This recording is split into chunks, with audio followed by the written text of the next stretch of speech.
very much. We'll be looking at stress management in the workplace today, and why I brought this topic, particularly if you have been following what is happening in the news. A very respected and hard-working financial investigator, financial crime fighter, financial crime buster, and the person of the executive chairman of EFCC.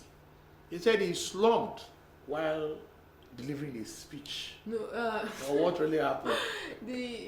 What happened? I saw a video of what actually happened. He was delivering a speech. Okay. And I think he kind of became dizzy or hazy. Yes. So immediately, and I liked what he did. Immediately he noticed that he wasn't feeling well. Just say, "Excuse me, please. I'll stop here for now." And he immediately excused himself from the podium, sat down, and immediately he just lay down. Not like he just. And no, of course, he was conscious about it. But Yes. you say, thank God, that's what you say. You can't be a superhuman being. Your body, you need to know your threshold. Yes. Your body is not a machine. Even a machine, sometimes you have to shut down the machine, oil it, service it. That's how our body requires to, So, but if he had not been that careful, anything would have happened. So, and that is stress. And I listened to some medical practitioners. They said it was stress that was wrong with the EFCC chairman. I can see, somebody said, they made a joke that when you have people decamping from one party to the ruling party, and their sins are supposedly, supposed to be forgiven, that will give you the EFCC chairman a letter of ethic and stress. But anyway, that's on the lighter side. So we are saying, what happens when you exercise 30 minutes a day? Let's look at that. First of all, you strengthen your muscle when you exercise 30 minutes. Just 30 minutes a day. It strengthens your muscle. It gives you energy also. Improve your brain function. So we just need to continue to exercise. Okay. It also improves your mood. So you can see what exercise, just 30 minutes a day, what exercise can do. Improves overall well-being, enhances thinking and learning skills. So in the workplace, we should encourage employees to exercise. We should create an environment that will make them acceptable. We know that the way Lagos is, generally the way Nigeria is, people don't have time to even do any exercise even at home.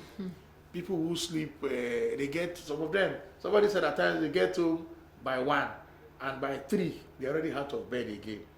And I'm saying, how possible is that? Then weekends, they have so many functions to attend, so many things to do, and they don't have enough sleep, not enough rest, they don't even feed so well. So all this will affect the health and productivity of that worker. So 30 minutes a day of exercise will strengthen your muscles, give you strength, gives you energy, improve your brain function, improve your mood, which is very important, improves overall well-being, and of course, enhances thinking and learning ability. So let us be serious about exercise. And like we have said, you don't need to go to a gym, but if you have the opportunity, you can register with a gym. But there are some basic little exercise you can do at home that will also make you to achieve this objective. So that takes us to our topic for today. We are going to be starting that topic, and I know we'll spend maybe a week or two looking at stress generally and stress in the workplace. I saw one video sometime long ago where a colleague was talking to another colleague, and all of a sudden that colleague just hit the other colleague. And what was the issue? He was stressed out. So stress can make people behave irrationally, and you will not be able to deliver on your mandates. But we don't take stress as something very important. And at a point in time, some persons will tell you, certain amount of stress is good for you to function. But everybody needs to understand your own threshold that when you are exceeding what your body can take, then you are now approaching a certain dangerous point, you know. Again, some of us also don't understand the difference between stress and burnout. Stress is a one-off thing. You have a project, a particular deadline to submit, to deliver. A day or two to that deadline, you are stressed up. You are doing everything. After you deliver that project, what happens to you? You are relaxed. Your stress comes down. That is stress. But burnout is a continuous thing. Over and over. It keeps piling up without you even knowing. And you now get to a point where it can, and they say you have gone to a burnout. So we should understand our body very well. Like a doctor said, you should have a thermostat. When you know that your body is overworking, it will give you, there are some signals, there are some symptoms you will discover within yourself. Then you know that yes, this is the time I have to go for a break. Now, there are even some persons, they don't even go for a vacation. They don't go for leave. Vacation is even far. Have you? Leave, come on, leave. Come on, leave. You know, you go, switch off all your phone, relax completely so that when you are back, you'll be refreshed and you get more ideas to run your office, run your program very well, develop new content, fresh, you know, and you look healthy. But I don't know why some persons don't want to go on leave. I don't even understand what is the reason there. Or some employers don't give leave. Again, that shows that they don't even understand what it comes to productivity. Okay? So let's look at today's topic. What is stress management? They say, put simply, stress management is set of techniques and programs intended to help people deal more effectively with stress in their lives by analyzing the specific stressors and taking positive actions to minimize their effects. You can see techniques and programs intended to help deal more effectively with stress in their lives, analyzing the specific stressor and taking positive action to minimize their effects. Stress will always be there. So like people have said, you need some amount of stress to function very well. Okay, that's the definition given to us, Encyclopedia of Medicine. So popular examples of stress management include, meditation. Do we meditate in this part of the world? There are some people do meditate. Yoga. Yes, people do yoga. People I know do yoga. so many yoga classes here in Lagos. Okay, because I've been to a gathering where they were talking about stress management and yoga was mentioned. So we said, no, it's a kind of spiritual thing. So, okay, yoga. Of course, exercise. Okay, one can relate to that very well.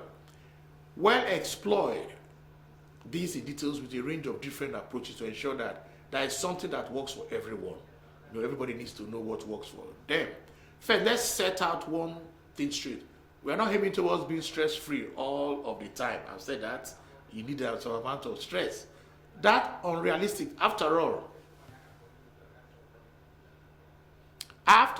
it is unavoidable human response that we all experience from time to time. And it is not all bad either. You know, some amount of stress is necessary for you to function properly. However, we cannot benefit from identifying our stress and managing it better. Before we dive any deeper into managing stress, let's cover a quick 101 on stress itself. You know, but you see, the funny thing there is undergraduates are not being taught this course. You don't need to be a medical major for you to understand stress. Even those in maybe psychology and other allied medical sciences, they need to understand stress. And of course, even those in humanities, they need to understand stress. Everybody needs to understand stress because we have seen people faint in examination hall. Stress. You know, in fact, we've even seen people who run mad. I think in one particular school, I won't mention the school, they have what they call comprehensive exam in their final year. They say they will test them everything from what they have done. They call it comprehensive from year 1 to the last year. And it was discovered that at least you must have 1 or 2 casualties. 1 or 2 persons was end up in the hospital because of that comprehensive exam. Of course, that was also where I query some of these our educational exams. You know, how do you assess test examination? To me, I just like all these tests, exam. They are not the true like, test of knowledge. Yes, they're not really effective too. Assess the capability of the students. Yes. Okay, so there should be other ways that can be used to evaluate a student. Okay. That's why I like that in my school they do things like presentation. Of course. As assessment. Of course, it's very important. Very, very important. Assessment. Yes. Even though a lot of people dread it, some students would rather write tests where they can copy. You see? No, but you are correct. Those presentations, you do research, you even learn more. You know, coming to present and you begin to teach your instructor or teach your course, your lecturer. Okay, so we'll take some short course on stress 101, and of course, Gina will be here to guide us through. So, what is stress? Of course, for you starting the subject for the first time, that is the question everybody will ask. So, we'll take a definition according to Palmer 1989, which says stress is the psychological, physiological, and behavioral response by an individual when they perceive a lack of equilibrium between the demand placed upon them and their ability to meet those demands, which over a period of time leads to ill health. So it's just like it's a response, stimulus response scenario. You know, the psychological, physiological, and behavioral demand on individual. I remember I say disequilibrium. Then, of course, that result to stress. Now, what are some of the symptoms of stress? The things that we'll need to look out for to show that we are stressed up. Although we all experience stress differently, some common symptoms include difficulty sleeping.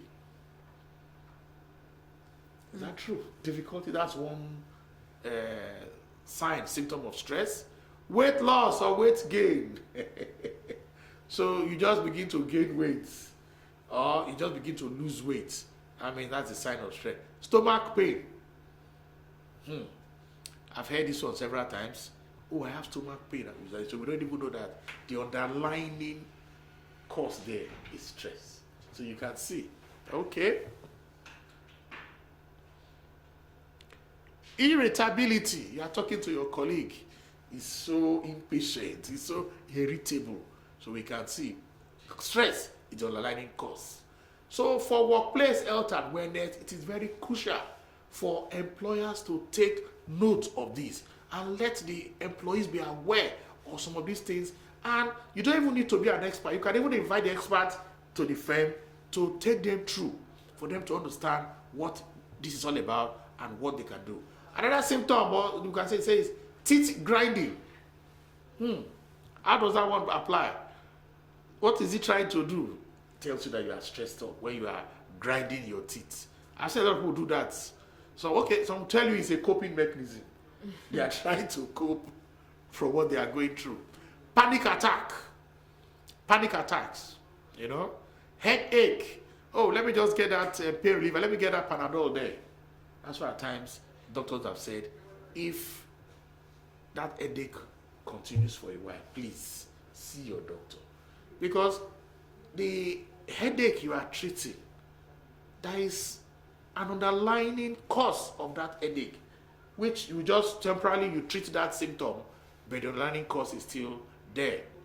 Difficulty concentrating. You know your job is very demanding. You have to really concentrate to deliver on your job. If you are finding it difficult to concentrate, then that's also a sign of stress. Oh, I think I can experience this one. Sweaty hands and feet. Maybe you are called upon in a gathering to make a speech, unexpected speech. You have not prepared for it. Maybe you have to do a presentation to some customers and your boss just call you, please, you just have 5-10 minutes to prepare and come and deliver these are new products, the literature, to a few customers who have come. All of a sudden you just see that your palms are sweating. That is a sign of stress, you know. Okay, sweaty feet or feet, sweaty arms or feet. The next one there is heartburn. Okay, you experience it, that's a sign of stress. Excessive sleeping. You don't want to wake up, you just keep sleeping and sleeping and sleeping. That's a sign of stress. And you know, this can also lead to burnout and of course a lot of health implication. Social isolation. I don't want to see anybody. I want to be left alone. I want to have time for myself. These are signs of stress. These are signs of stress, and we need to consider it seriously. Fatigue. You're always tired. Nausea. What's that one? Nausea, when you're feeling nauseous. Throwing up. Throw up. You feel like throwing up. Okay, so you can see that is a sign of stress. Feeling overwhelmed. Feeling overwhelmed. That's a sign of stress. And obsessive and compulsive behaviors. You know, all these are signs of stress. So more examples of stress symptom. You know, we can get so many other examples, but these are just the basic one. So we will stop here for today, but when we meet next time on health and wellness segment, we'll be talking about why is stress useful? Why is stress useful? We'll be looking at that. Also be talking about fight or flight response or the stress response, you know, and we'll see how we've been able to manage stress for quite some time. You're looking at historically and of course how man has evolved in trying to cope with the stressors that is from the environment. Thank you. All right, so that wraps up the health and wellness segment for today. Remember, you can catch up on everything we've done on our Facebook page. It's www.facebook.com/Broadstreet. Also, this is where I wrap up the afternoon business show for today. You join me at 12 noon tomorrow for the Wednesday edition. And remember, coming up at 4 p.m. is the Nigerian stock market call over. Have an amazing Tuesday evening and stay blessed. Thank you.